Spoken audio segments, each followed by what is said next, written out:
Well, good morning down Savannah, Georgia. Good morning to you all. Running a little bit behind, but good morning to you. This is the vulnerable community this morning, coming to you downtown Savannah, Georgia.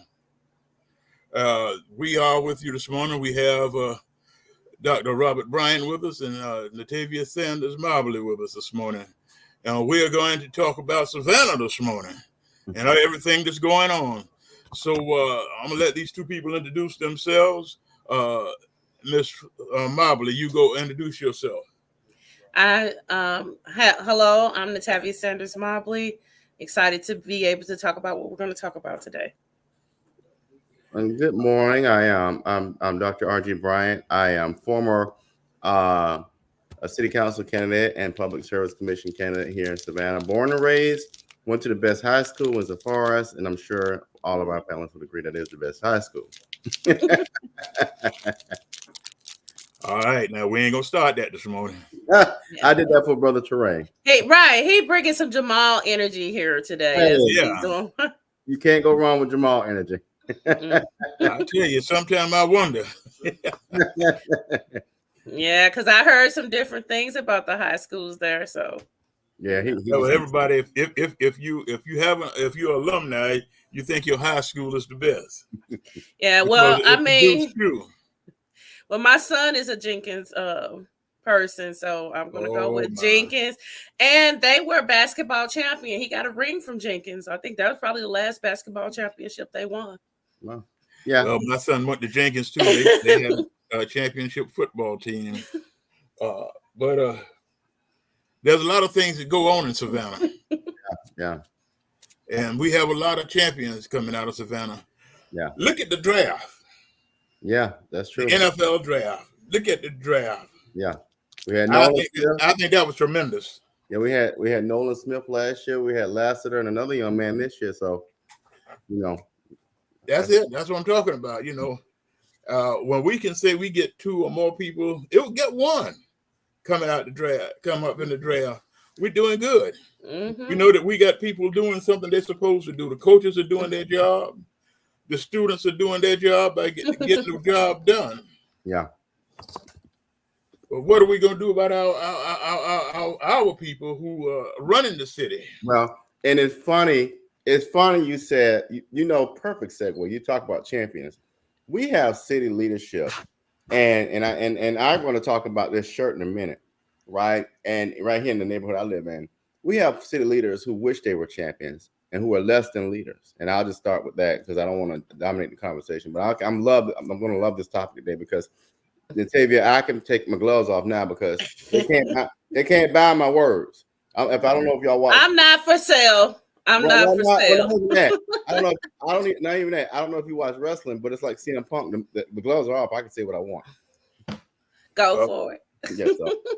Yeah. When you take the gloves off, see, sometimes they want to coerce you to do something that they want you to do.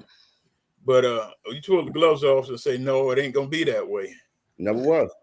Good morning to everybody that's signing on this morning. Good morning to everybody. Mm-hmm. We're getting a great audience here this morning. So good morning to everyone.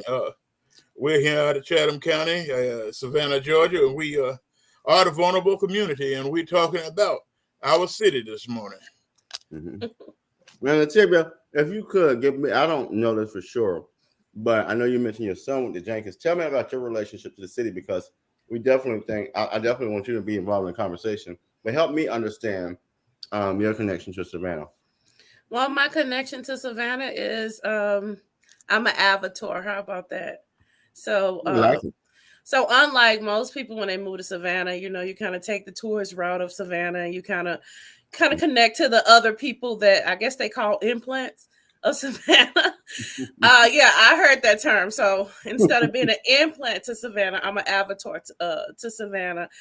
So therefore, I've been with the natives mainly throughout my 10-year affiliation with Savannah, and got really civically involved. Love it.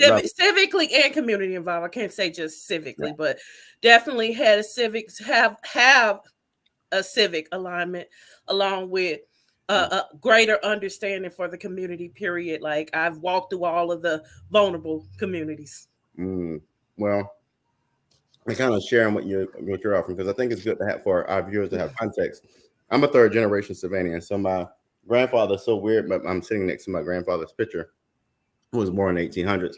My father, who passed 2 years ago, he passed at 94. And so the house I sit in now is my childhood home, is the home that he built with his brother. Mm-hmm. You know, men like Jerome Irvin, my father and all that, they could do it all.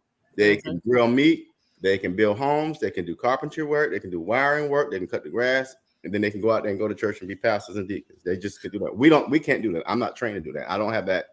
I have limited skill set. So those black men were smart, intelligent, are smart, intelligent people. So, you know, I came back right before COVID, because God called me to be the caretaker for my mom and dad. So he passed on. I still have my mom here with Alzheimer's and a broken So that's how I missed you. Okay. Yeah. I am a higher education person, meaning in higher education I did programming for students around diversity, equity, and inclusion to build inclusive, excellent communities. So I've been doing that all the way from Florida State all the way up to Bridgewater College in Virginia. So I've been up and down the East Coast. So I come back here and just disappointed, very disappointed. And not one mayor has been connected to the communities. Every single mayor that we've seen in the last 3, 4, 5 terms have been connected to developers. And as a matter of fact, they're so connected that when the developers go to the bathroom, they're going to wipe the mess. That's how connected they are. So I'm trying to understand the time frame. About 20 years, maybe. Is that what you're saying about that? I don't think we've had a decent mayor probably since Susan Weiner. Oh, that hurts so bad. And I do know the political history of Savannah, and I respect your opinion. How about that? So that's pretty deep, considering that there's a lot of ex-mayors walking around Savannah still currently.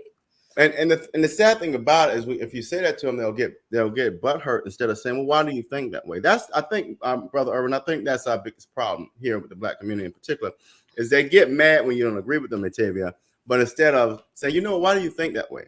One of the things I do when I run for office, or when I'm in a community as a leader, I would love to hear the opposition's voice, because there's a reason why they're not happy. Don't have all these yes people around you. So I was just gonna say about Susan.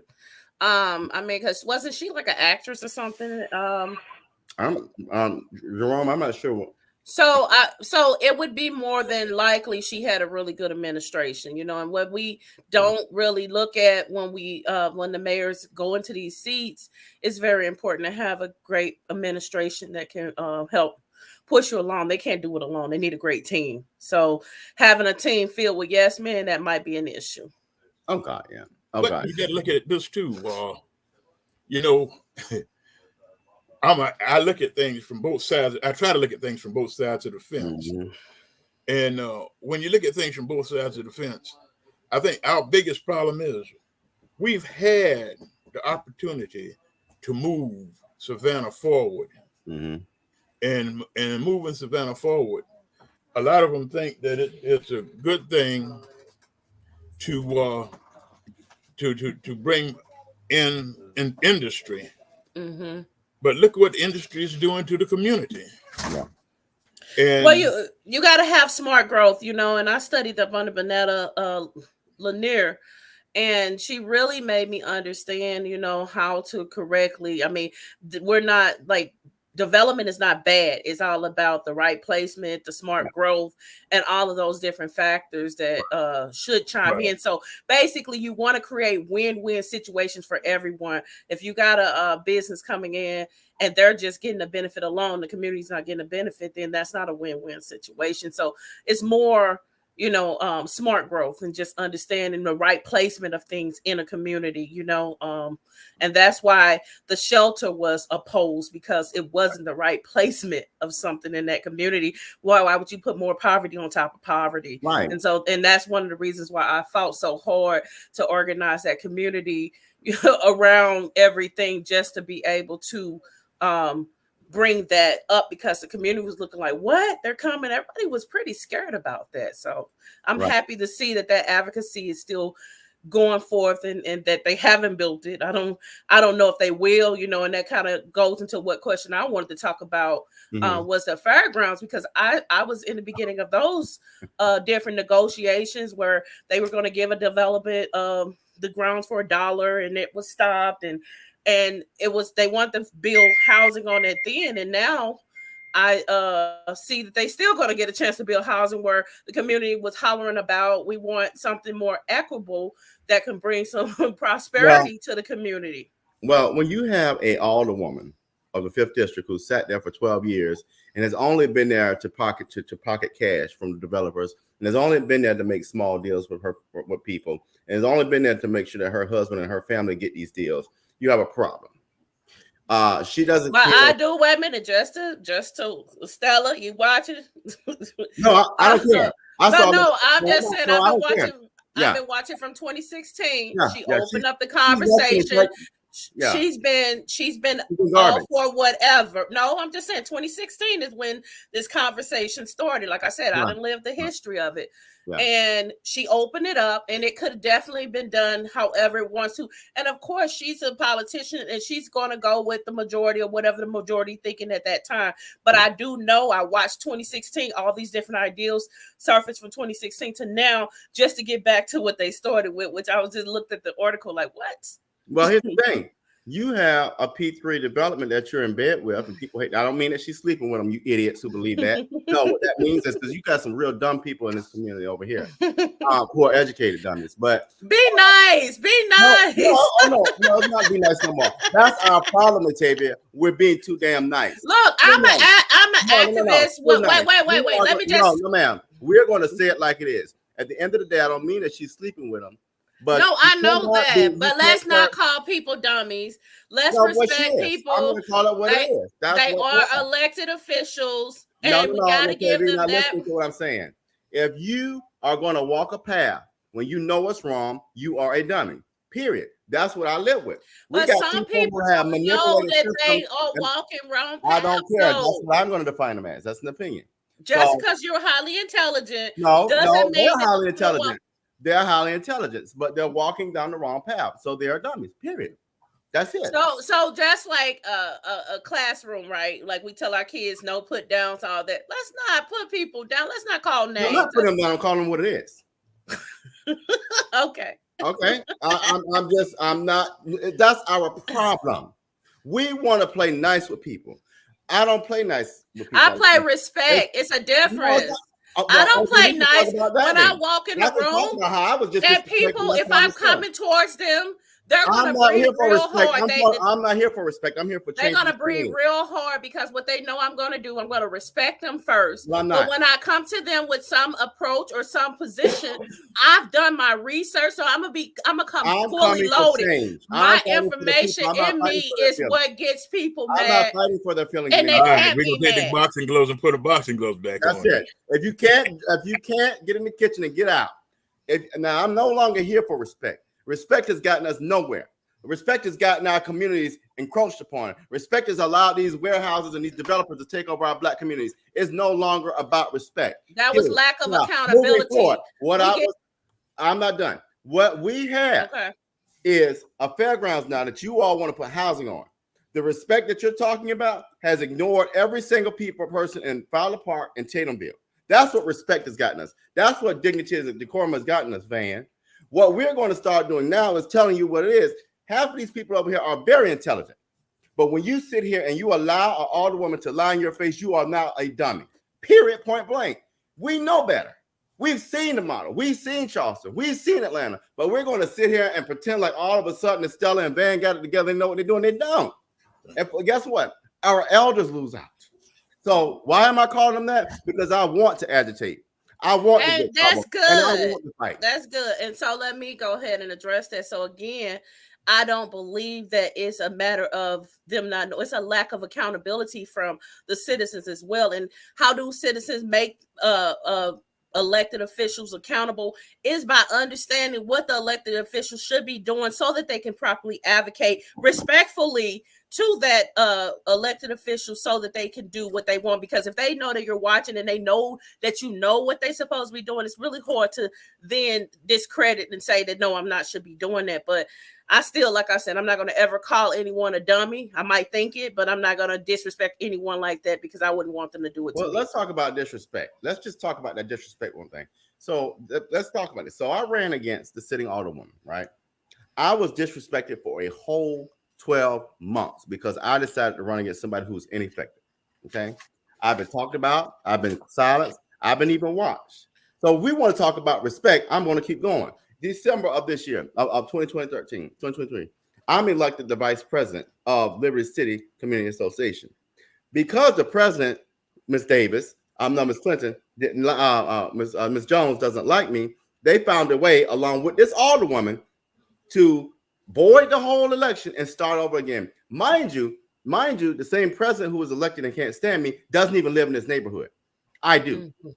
So if we want to talk about respect is given when it is, and so since I'm not giving the same respect, they will be called what they are. And so, no, we're not going to sit here and you talk about holding them accountable. These people know what's going on. It's no clue. I mean, it's no secret that the mayor and some of these other folks are getting paid off by these developers. It's not hidden. The problem is we have far too long wanted to play this respect game and we get crapped on. No more. And if we're not gonna shake the apple cart the way that Malcolm X asked us to, then we're gonna keep getting the crumbs that we can get and get pushed out of our communities. Yeah, but the only thing I'm saying about this, and I'll leave it alone after this, but what I try to get people to understand is the minute we start calling the elected officials' name, that's their cue to be able citizens that whoever in whatever position, when we're calling them names, then that's what happened is they then can close the conversation because we're not being respectful in the conversation, and that allows them. No, let me say this while y'all on that conversation. The problem is, for so long, those of us who were in the know kept it to ourselves. We didn't get out and we didn't speak out about it. That's what I'm saying.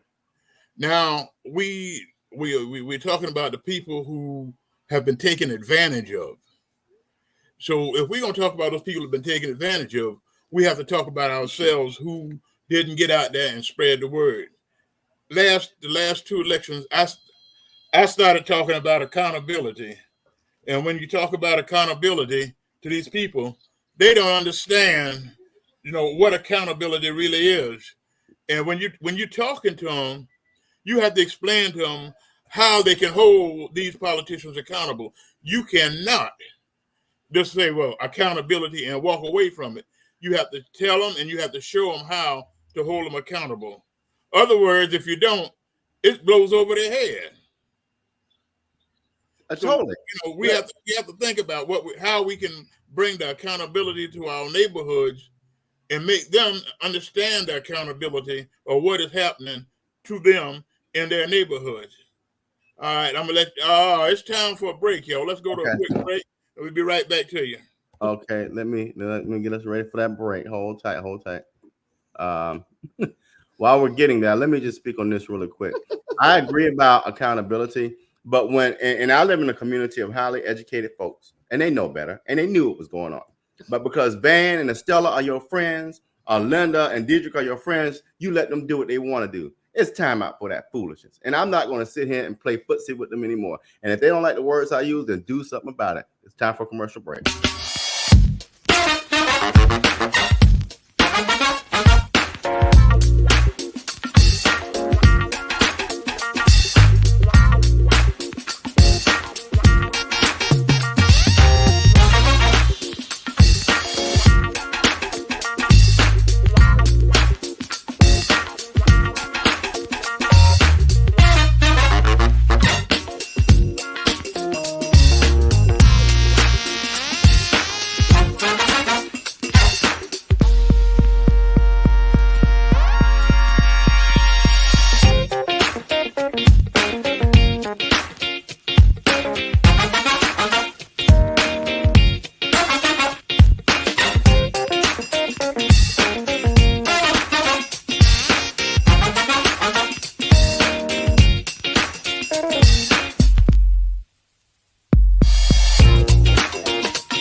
we all excited to come back? You're muted, Jerome, if you're trying to talk. Oh yeah, you're muted. Yeah, all right, now I'm back. Sorry, I had a phone call and had to jump on it real quick. But we were talking about accountability, and we came up on the break. But that's one reason we got the problem. Another reason is because we don't show up to City Hall. We don't show up to the county commission meeting. If we show up, then we could get something. We could probably change some of this. But we got to look at what's happening to us, because these meetings are scheduled when the average person is working. So they have no opposition. Mm-hmm. If you want to go to City Hall, you got to take a day off from work. A lot of people can't afford to take a day off work. They're already living in poverty. So they're taking advantage of the situation, and those that can go won't go because nothing seems to bother them. Well, you have two things there. I want y'all to watch this. Let's speak on the first one. Going back to my community, you got a bunch of people who think they have arrived and will give a pass to this administration because it doesn't affect them. They don't, and I'm going to speak very clearly. Liberty City always thought they were the 5th district by themselves. They don't think about Tatumville, all of them. And I'm speaking very general, but for the most part, they don't think about Tatumville. They don't think about Carbon Village. They don't think about people who have to suffer, but they look like them. But that's not right. The other part is you got a mayor who for 16 years served in the most impoverished area of the city. Our people living in poverty. For 12 years, you've been over there, 16 years. Now you're the mayor and you ignore those people, and then you make sure they can't even access their own government to speak. That tells you something. So that word I used earlier, that's why I say it. We know what's going on, but we sit around and we let it go on because guess what? It don't bother me. It don't impact my bottom line. It doesn't bother my table. I'm doing fine. That's not how we live. That's not how we should be doing. And so my thing is this: why are we allowing this when we know better? It's because the haves continue to have, and they don't think about the have-nots. The privilege we live is given to us by God to do the right thing, not to use that privilege to excel and to do what we want to do. So what I'm telling folks is we got to stop being selfish, because Carver Village, Cloverdale, Liberty City, Summerside, all these Black communities are on the endangered species list. And I agree with you. I'm not going to disagree with you. But what I'm saying is that right now, we have early voting already started. We need to push our people to get out to vote for the right thing. We need to have been out there to advocating for our people, getting them to understand the importance of their vote. We got so many people out here that still think that my vote don't count, when every vote counts. It don't matter if you're black, blue, red, green, yellow, or purple. Your vote counts, and we have to get them out to vote. We got no, it's not 24. It's 42,000 people that in the city of Savannah now that very seldom vote or don't vote. They register. They're on the voter registration list, but they either don't vote or they seldom vote. And when they say seldom, they only vote like in the presidential race every 4 years. So we got to get these people out to the polls to vote and give them. And we have to create a platform for these people. We have to do what's the word I want to use now? A chart. We have to do a chart on the votes, how these people do and what they did and what they didn't do, so these people can see it, virtually see it for themselves, visually see it for themselves, and they'll know then, well, he ain't doing this for me, he doing this for them. He ain't did this for nobody. And we need to move him. This is what I think we need to do is just get to our job of making it worthwhile for the people to go to the polls. Mm-hmm.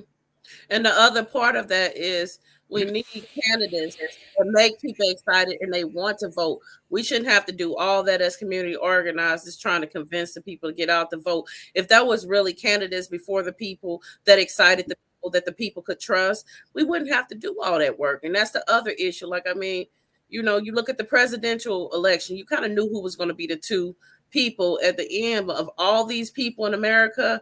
That's who we end up with. So it's also about those candidates, getting the right candidates to make the people excited to want to vote, because there is really low voter turnout because of that. They look at it and say it's the same. I don't want no part. Well, you know, it used to be a time when we used to gather around and would come time for elections coming up. We used to pick people who we wanted to run. We didn't run an opposition against those people. Once we sat down and we picked the people we were gathered up, and that's who we went to vote for. But now we got people that's running because they know the money is out there, and somebody's sticking them in there to cut the vote when they know they got a good candidate. That we got a good candidate. They'll stick one of us in there and pay us to go out there to cut the votes out. Well, let me go back to what Natavia just said. This is what I struggle with as a nation. I'm going to go out on a limb right now, and I'm going to speak about what my theory is for voters 45 years old and under. Why would somebody 45 years old and under want to even vote? Why would they want to vote? When I try to get involved with my church or my community or my job or anything, it's the elders that hold on to the baton of leadership so tightly that I can't even understand or get involved. So why would I want to get involved? When you told me through your symbolism and your actions that my ideas aren't valid, that I can't lead, and that you don't want to hear what I have to say. So why would I take the time to go vote when I've been treated like that, right? So that's why our young people don't get involved, because as elders, right here in the community, people I've watched as I grow up hold on to the baton of leadership so hard, and when I try to get involved, you get mad at me. Right? Hold on, Brother John. But the second part of it is we have a third party candidate that called Cornel West. And Cornel West, if anybody is taking a chance to look at his platform, has the most comprehensive platform that I've ever seen in my life. One of the things that I really love about Cornel is he speaks on homelessness. How do we address homelessness? How many of us have buildings and large buildings in our cities that are not used? He talks about that. I want us all to at least tell 10 people today, go take a look at Cornel West's platform. I'm not a fan of Biden. I'm more of a fan of Trump, but I don't think I can vote for Trump. But Cornel West, take a look at him, y'all. Trump, my boy. Trump, my boy. I'm sorry, I can't vote for him, but I'm gonna hit both of y'all in the head. Well, Biden is just. But what you said, Robert. But what you said just now is true. The elders do like to turn loose the reins. I ran into a big problem with that at a conference I was to. They were sitting up there. These women, they were like 75, 80 years old. And I told them, I said, look, y'all gonna be dead soon. Who gonna take the reins when y'all die? Mm-hmm. And back off while you got a chance so you can teach some of the younger folk what to do. You know, and I go ahead. They looked at me. They don't want to do this. And I got in the middle of the conference, got up on the conference floor in the middle of the conference and said, hey, how many of y'all young people want to lead? They had all the young people sitting at the back of the room, and those people came up for front. I said, now sit up there in the leader seat. What I would like to get thrown out of the conference, but I showed them what I was talking about. Yeah. And that's true. You know, I've had a younger person say to me when I was explaining things to that person, and it's what she said in her reality was, you mean to tell me you got old people making future plans for our future that they not going to even be here? That's it. And my mouth just was wide open like, oh, yeah. Yeah. And so you talk about you address the 45 and under. So I'm 45, so I'm right at that mark. And so, but let me tell you, like right here. So I've been at the feet of my elders since I was 16. And so I'm 45 now, and you're right. The baby boomers did not want to let the seats go, but I'm probably one of the few 45-year-olds that have set up under the elders enough to where they trust me, and they're starting to give me some things that wasn't, that they won't give to another 45-year-old. So I do understand, and I think it's because they were taught in such excellency on how to deliver things, and they really didn't pass that down to our generation, or either our generation didn't. Matter of fact, I can just speak on my part of what I seen. I chose to stay up under them because I understood the value and I understood the wisdom that I could absorb from them. But most of the people my age, they went off and had fun, and now they're back. And they're getting into these positions just because their parents or different ones have been, and they need to go ahead and give, and they want to keep it in their family. So they give it to them, and they're not prepared. They're not prepared. And so you look at that, even if they want to lead a lot of people in our generation and under, can they, is the question. Because even if, because like I said, the people are getting older, so they're like, I want to enjoy the rest of my life, so here you can have it. But then I asked them, the question that you guys are saying is, where's your successor? So if you're doing all this stuff right now at 80, and Lord forbids he wants to take you, then who's going to do it? Because obviously there's a still need to do it. So why have you trained nobody in all these years to do it? So that is a big part of we have all these great people leaving our communities and not creating successors to continue to work. And so go ahead. I'm done. And if I may, the other part of this, and I have to get my dad on this sometimes. And let me tell you something right now too. Age don't always equal respect. So just because you 80, 60, 90 years old don't mean that I've got your back off of the way I talk to you. You talk to me, I talk to you. We communicate. So we got to get that out there too. I do believe in respect. Okay. But I also believe, I'm going to tell you like it is. And like me and my dad would have conversations, and he would do this number here.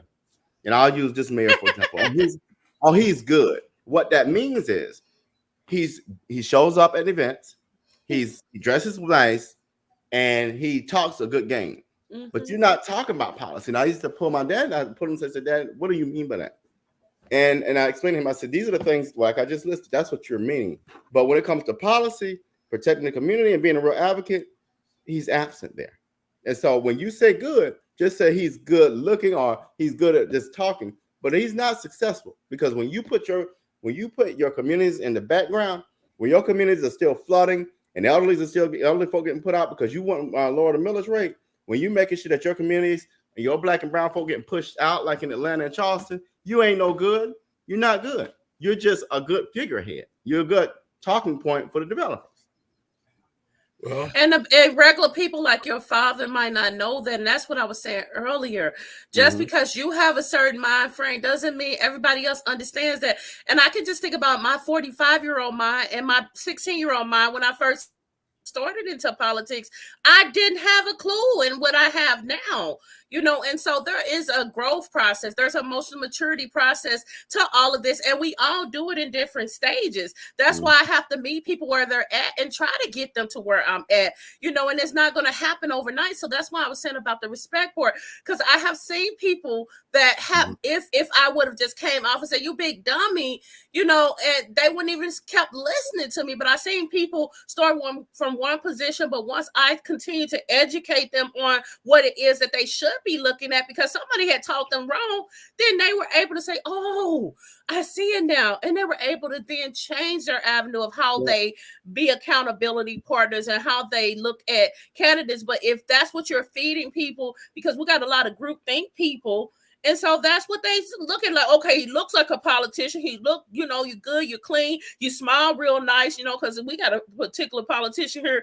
My husband can't call by name, but he's like, the one that smiles a lot, so who it is. And so all of that is good and make you feel good. But what are you really doing on paper? And most people don't read those papers. Like I used to walk around with one sheet of paper, couple paragraphs on it, like, here, important information, read it. And I could go with a group of people. Not one person in that group would want to read it. They'll tell me to read it and let them know what it says.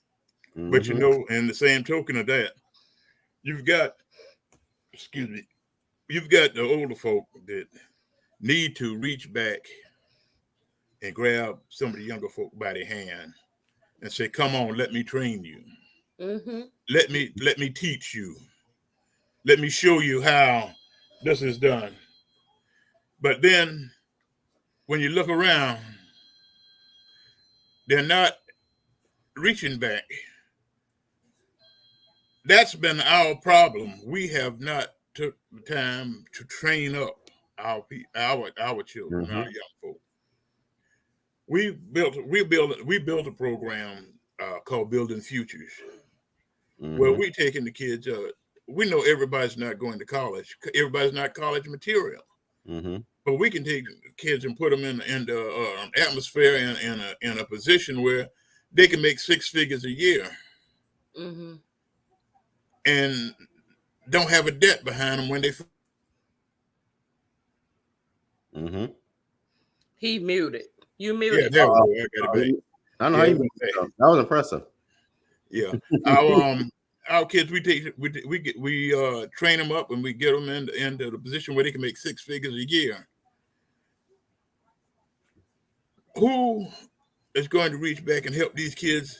They're learning to reach back to get somebody else behind them to bring with them. But the only way you can do this is, like you said, building futures. You build a future, but you got to get them while they're young and start training them and train them up to do the right things. We've got so many of our kids out here that can't get a decent job because they went the wrong direction from the start. They were trained wrong. They were trained wrong. They saw their parents doing dumb stuff. I might as well say like it's dumb stuff. Yeah. And then they turn around and they come back and they start doing it.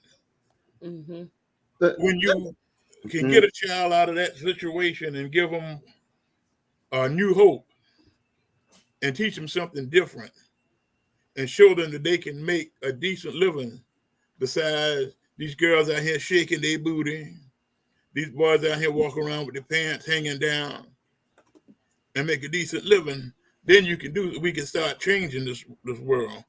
But we got these, like you said earlier, Natavia, they'll smile, these politicians smile in your face. Yeah. Got some real nice smiles. Well, so we talked about issue, y'all, and if I could, what's the solution, right? And I'd love to hear from y'all because commercial. Time for a commercial. Oh, we come right back to it. Ooh, Natavia, you good at this. We done had you on too long, girl. Hold on, let me.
All right.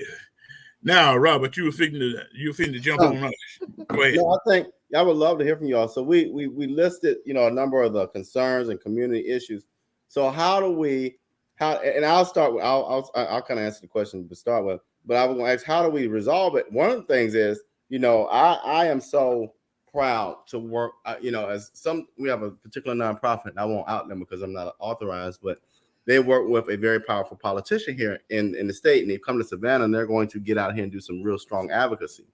And so they contact me every time they come and connect with certain community leaders. But long story short, we've got to work with organizations, and we got to organize like they did with the civil rights movement. We've got to organize. And I agree with Natavia. We hold people accountable by doing this here. If you can't subscribe to affordable housing, right? If you can't subscribe to livable wages, then we're going to make sure we subscribe you back home. But what do you all think? Well, the thing about it is, again, it's the voters. So the voters who really need that type of advocacy, they're not the ones coming out, and it's usually the ones that's pretty middle class and pretty settled on all of them things, and so they're not going to subscribe to it. You know, you got to look at who's leading the vote. So that's a solution, but that's not a solution for all. So you got to really find more neutral things that everybody really care about. Yeah, do the middle class care about affordable housing? Yeah, but they don't particularly need it. So you got to be broader in your solutions is what I'm saying, and just think about all of the different segments of people, demographics of people, and to be able to appeal to them to say, hey, this person record, find out what it is that they care about, and then be able to go look at that politician record and be able to bring up some things and say, okay, this particular thing was introduced and they denied this. This particular thing was introduced and they denied this. And then that's how people get on board with us aligning and saying, hey, we need more, we deserve more, and this change can't happen this way. But you got to find that neutral ground that you can get everyone around, not just talking about deficits, but we also got to talk about other things that are needed within those deficits. Mm-hmm.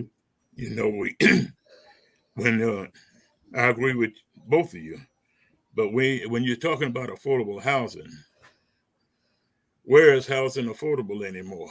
Right.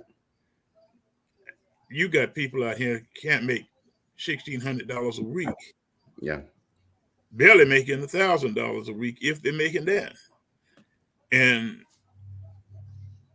how you can't find a one-room apartment for under $1,600. Mm-hmm. Yeah. And we're talking about building affordable houses out here on the fairground. Mm-hmm. I like to say, what do they expect people to pay? You got people in the so-called projects now that can't pay the rent in the projects, and they're government-funded houses. Yeah. How are we supposed to? That's by design. We all know that's by design. You're going to have to move on the outer skirts and commute in. And whereas like you got a place like DC, most of the people work in DC commute into DC because they live in better areas. So it's going to be either one, and just Savannah in particular, it's building up the base of Savannah for the rich. Yes. And if you cannot, and it ain't got a color attached to it, but we understand the history of this country, so we understand that Black people are not going to be in the majority going into those rich housing that they're developing, because it's not intended for poverty. They don't want Savannah to have that poverty. It's always been marked on trying to get rid of the poverty in Savannah. And I mean, over the 10 years that I've been affiliated with Savannah and been trying to help fight for Savannah, I've seen everything, honestly, almost everything that they wanted to do over these 10 years, they're getting it done. Yeah. It's been planned for a long time. And it just takes the right people to get in position not to pay it no more attention, or those advocates that were advocating for them to go away. And that's I've been in rooms. That's a procedure around the clock in any business. Like, okay, all right, well they're upset right now, so we'll give it another year and we'll come back to this. And it's just table. The stuff don't really go away. That's how it's able to come back up when somebody's on something else. Like because you're right. I realized with the civic alignment in Savannah, it's like it's one hot thing and everybody is woo, and then the next hot thing come up and it's woo, and then whatever was pending that didn't ever get fixed is just pending and not occupied for advocacies no more. And so that's when they come in and say, okay, they over here, so let's go ahead and get this one done. Nobody is holding the whole piece. Let me say this before you start, Robert. Yeah. They set back 20 years ago and planned for what's happening today. We sat at the table 20 years ago. It was trying to figure out where the next party was going to be instead of planning. I don't agree with that. I do. You have a politician in this mayor's seat right now who was in that same room 20 years ago and who knew it. The problem is, stop taking these folk brown bags and selling out your communities. I don't care. Young people are going to be young people, period. But when young people want it, they can balance it. That's what we're saying is that folk want to have a social life and be politically involved. You can do both. I do both. But when I know for a fact that I got folk that look like me that's under that gold dome who's selling me out, call it for what it is. That's what's happening. But here's the problem, Robert. Parker's got a free reign to the city. And you know what? Here's the problem, Robert. Like you said, he was there sitting there. He sat in that seat for 16 years prior. Mm-hmm. Those 16 years prior, what was he doing? Nothing. Now he's in that seat. What is he doing? Nothing. All right. Now, so what do you expect out of him? Nothing. All right. Somebody in the seat that's going to do the work that needs to be done. So he got another 4 years, right? Like he just got reelected. We got to go back and dig up the person that needs to be sitting in that seat and put him in the right seat. So let me jump in real quick, Natavia. Okay. Fairgrounds. This is what irks my nerves. The same thing that happened to Durant Avenue and that has impacted Poplar Place in the 5th District is irks my nerves what they're going to do with this fairgrounds. And us who think we done made it, we think that's okay. How you going to put, now mind you, the average road in a neighborhood is a very 2-lane road, a single road where you come in and you know, right? How you going to put 400 units, a soundstage that probably our black and brown children won't have access to, and all this stuff that the people do not want? You're going to put 400 units on that, and it's already congested. So what you're trying to do is squeeze us out. But the other thing that this city is doing in Savannah, they're using code enforcement to squeeze us out.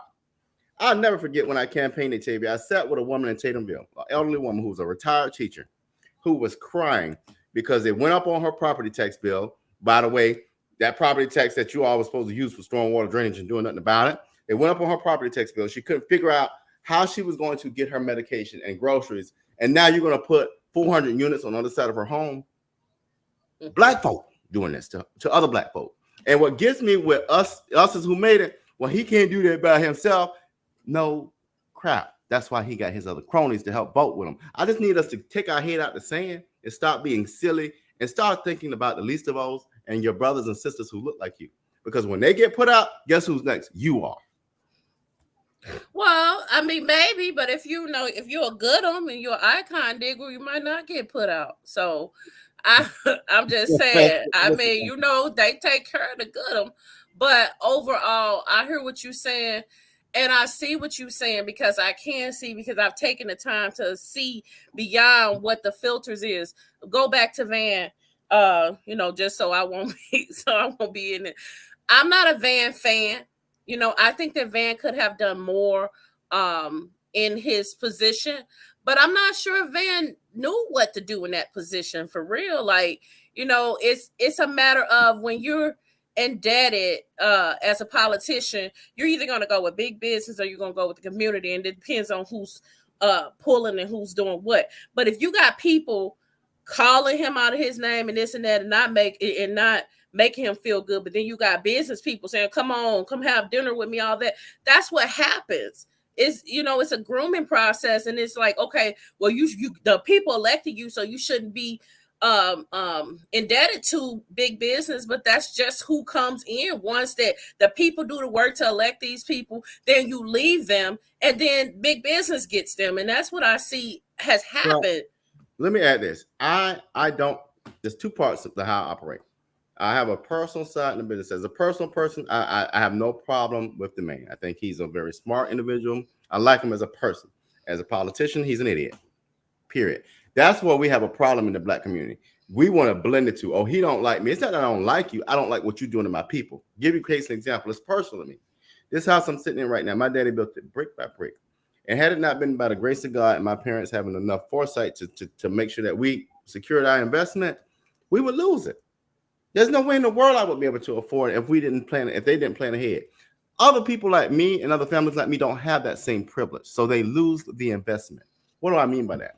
This home pre-COVID, which was maybe 4 years ago, was valued at about $125,000. Now it's valued at $300,000. think about other families who have that same situation, who will lose their investment because we got somebody who wants to go cater to the big business. Now, when we lose our Black communities, are we going to still say, oh, he just wanted to go over there because they treated him nice? That's not going to save my people. Well, I mean, do we really want to? Because again, you got middle class Blacks. Do we really want to save our impoverished Black community? Yes. How many people? Wait a minute. Hold on. Listen to what I'm saying. Mm-hmm. How many people really want to save those impoverished communities in the order that they are? Everybody wants to see those communities come up in some kind of way. But at the same time, them same people, if they can afford to live in those white neighborhoods that eventually turn Black, that's where they go. They leave those. The whole drive is to leave those communities and go into other white communities that they feel are better, which eventually do turn into those same communities because they get the leaving out once you come in. But let me say this. Go ahead. Let me say this. Years ago, when they started segregation, mm-hmm. downtown Savannah was full of white folk. Mm-hmm. When they started segregation, the white folks started moving out to the south side and every place else. Mm-hmm. Figure, well, the Blacks could not afford to get out there. Mm-hmm. Well, the Blacks went out there. Mm-hmm. Now they're moving back in town. Mm-hmm. And the Blacks have invested their money out there. So what are they going to do now? They're out there. That's going to be the new West Side. The South Side is going to be the new West Side. It's going to go down. It's going to decline. But it's like that. Even here, it's the same system. All of it, all the things that we see are systemic and methodical in these franchise plantations across America. Yeah. That's what I understand. And so understanding that they always have a place for us. That's what Martin Luther King understood. Once he came up to Chicago, he was like, whoa, wait a minute. This ain't the same thing I've been fighting. Y'all literally got a place for them. And they meant it. All them good, nice white folks up north meant that they come on up here. We got a corner for you. You won't be included. We'll give you somewhat of a wage. We're going to put you in service positions. And because we created the tipping, we're gonna be able to pay you under what you value and hope you get a tip. Yeah. There was something called urban renewal. Mm-hmm. There was something called urban renewal that went through our neighborhoods, all the big towns, and they brought urban renewal through them. Right here in Savannah, Georgia, it came straight through the middle of town. It separated the Black communities. And every way you look at that urban renewal came through, it separated the Black communities, especially those who had some power to them. You had Frogtown. We had 10 City. That's right. All down through Frogtown there. Star Theater. The train station. All that was down through there. They cut all that up. Brought I-16 through to split the town up. Now, what did they do with those people? Put them out to the side, throw them out, just find a place for them. They didn't find a place for them, but they put them out. Mm-hmm. Now, these people resettle again, found something to do. But what we have to look at is we've got to beat the system. Yeah. We've got to learn the system and we've got to beat the system. We've got 4 minutes left. Natavia, you got 2 minutes. You got 1 minute, Robert. Go ahead. So it sounds like what you just said is that we need to be more proactive than reactive to things, similar to what Mrs. Lanier is always saying, how she's been tracking this thing since they made the plans for this thing, and how she's been, consistently trying to advocate. And that's what we have to do, is be able to educate ourselves on what should be, to be able to then be proactive on advocating and making sure that we stay those, I guess I can use y'all word, watchdogs, or the advocacies that the advocates that we should be in the community. But we can't do that if we're not educated on what it should be. And that's the problem. And that takes work. And most people don't want to do the work when they advocate. They more just want to use their emotions, come off be seen, express their anger towards whatever that they know is not happening, but they don't really know what to act for to happen, and so we got to quit just coming off just being loud mouths and actually have some substance within ourselves by studying ourselves approved to be able to understand and know what it is that we need to advocate for. I'm done. All right, Robert. Okay. 1 minute. So if we don't have a plan for sustainability, we become extinct. And that's what has happened. History continues to repeat itself, especially for the Black community. It's the reason why Malcolm and Martin were so successful. That's because Daddy King prepared them. So what we're doing now, and if we don't do it better, is what we're not doing now, we've got to do better. And that is, we got to make sure that we have a sustainability plan. I love the fact that our elders have wisdom and all of that. That's great. But if you're not inspiring young people to take the mantle of leadership, then all of what you have fought for will diminish. They're already taking us out of the history books. They've already taken us out of the classroom in Florida. They've already taken us out of the conversation. So we're in the menu. So what you gonna let them take our land too? So while I appreciate the fact that you want to lead and still be involved, we've got to pass the baton leadership of everything that was known around Black culture will no longer exist. And if you think I'm playing, take a look at Ron DeSantis in Florida, see what he's doing. All right. Elder, I see your message, and you're right. And we need to talk too, Elder, when you get some time. We need to bring her on the show. That's who I was going to suggest to bring on the show. We need to get her on the show. We're going to have to bring on the show. But it's a time when you've got 3 leaders sitting together can hold this conversation. Mm-hmm. But it's a bigger time when we got an audience can hear this conversation. Amen. And soak it in so then they can take the conversation even further. Mm-hmm. Agreed. So we have to be able to hold these conversations. That's why we have the vulnerable community here. Mm-hmm. So that we can tell it like it really is. Mm-hmm. And we can tell the story and not be afraid of any repercussions. Mm-hmm. Because if we tell the truth, nobody can say anything wrong. Say you did nothing wrong. Mm-hmm. So we'll be back here next Tuesday.